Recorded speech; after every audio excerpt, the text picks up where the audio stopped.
Something that came up in the chat this week about the issue of leaders and followers.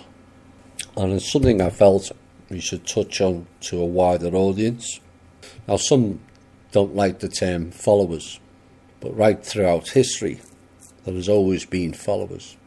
The tribal groups had a chief, the original tribal groups, or a leader, and his or her object was to develop and empower their people and create new leaders for the progression of the group. Now, currently, all leaders disempower their group, and so everything is ass backwards. Now, the largest empire ever on this planet was not done by conquest, but by teaching, and that was the Urs, Rus, Slavonic, Aryan Empire, what is now known as Russia, that encompassed 2/3 of Europe, China, parts of India, Pakistan, Afghanistan, Iran, which is known as the land of the Aryans, and Iraq, with all countries in between. All of it was done by teaching people to think, act and operate in a better way in alignment with all, and not replicate the savagery exhibited by those out of the original Garden of Eden, which was in India, of human sacrifice and worship in the dark forces entity known as the Kali Ma, the Dark Mother.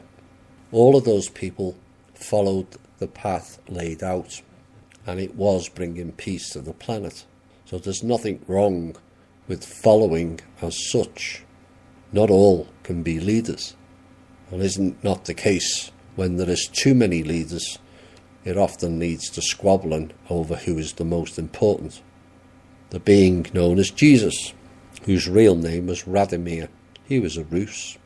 All the same teachings as the books attributed to the name Jesus.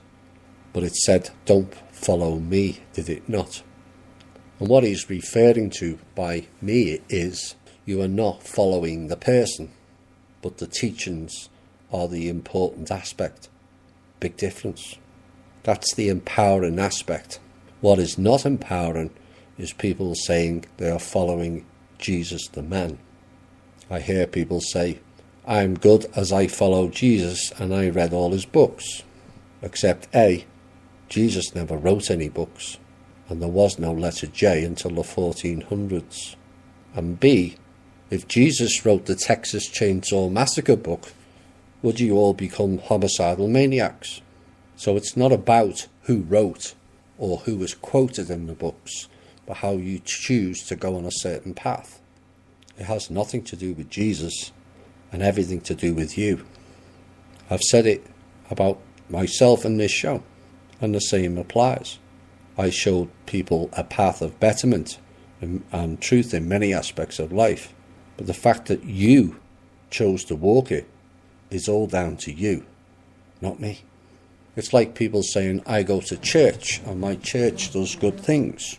No, the people in the church does the good things, actually. All about the people, not about the books or the buildings. And this is where humanity fails. All tributes are being given out as external to themselves, when it is they who are doing the good actions. Please stop doing that, as you're giving away your energy and your life force to entities and buildings that operate on that premise. Pray within, not to external cloud-sitting judgment man. No, Source created you. You are Source. Source is within you, not external. Wishing and hoping is external. Manifest and creating starts internal. Do you think Trump started the truth and exposing movement? Did he? Heck, you did. All of you. When a threshold of around 10 to 12% is reached of what is requested, it manifests. You all demanded the truth, and so now you are getting it. So once you all realise the fact that little you or little me is far more powerful than you've ever given yourselves credit for, Is it not time you use that power in a non-violent, non-destructive, more productive manner? It's time the higher universal man, aka human, is kicked into gear, is it not? This has been the Truth, Honour and Integrity Show. My name's Thomas Williams. Bye for now.